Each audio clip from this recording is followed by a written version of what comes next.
Love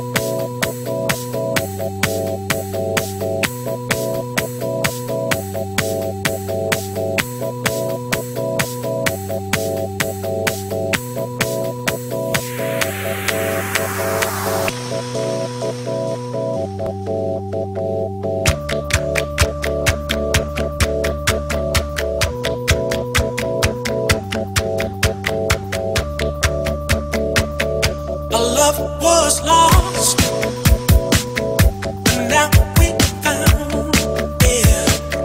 Our love was lost, and hope was gone. Our love was lost, and now we found it. And if you flash your heart, I won't deny it.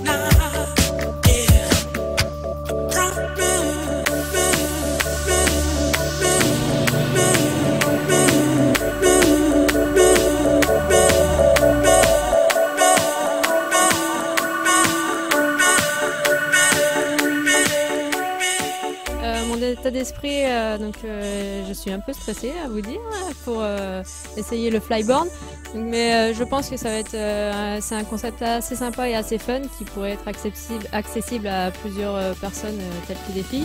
Donc on va essayer et je vous dirai mes impressions après.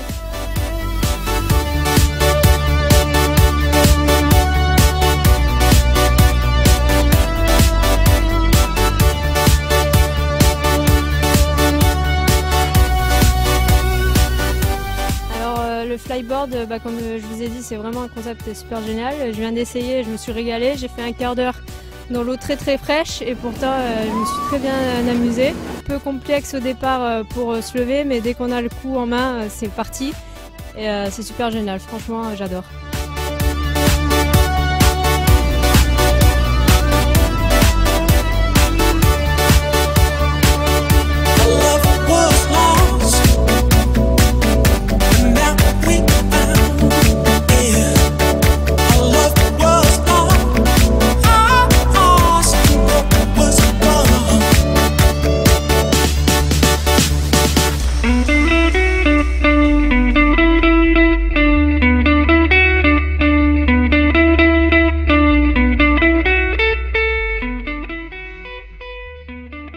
Alors le fonctionnement est très simple, en fait c'est un tuyau qui vient se connecter à n'importe quelle turbine d'un jet ski ou d'un engin comme vous avez vu sur la première vidéo. Ça peut s'adapter sur n'importe quel jet, il suffit d'une puissance de à peu près 100 chevaux pour déjà décoller à 2 mètres de haut en fait. Après il est recommandé d'avoir à peu près 150 chevaux.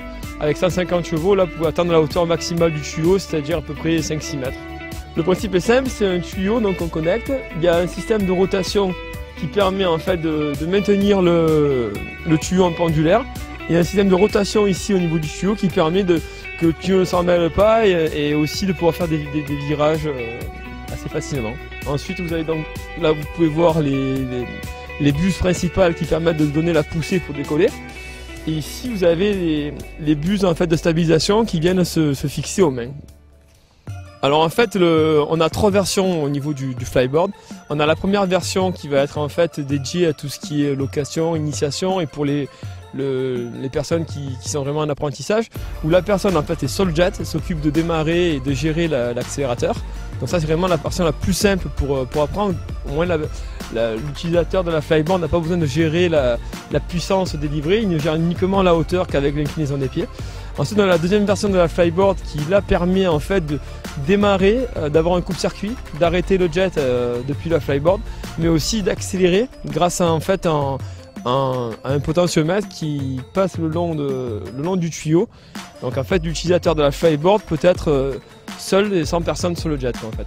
Il y en a la troisième version qui sera commercialisée que dans 1 an ou 2, où là carrément on a construit en fait un engin qui est ni plus ni moins équipé d'un moteur marin comme un jet et d'une turbine, mais monté directement à l'envers pour pouvoir propulser l'eau directement dans le tuyau vers l'avant, qui n'est pas conçu pour prendre des vagues comme un jet, donc beaucoup plus léger, beaucoup plus petit, et du coup on arrive à des performances et des vitesses de vol beaucoup plus importantes.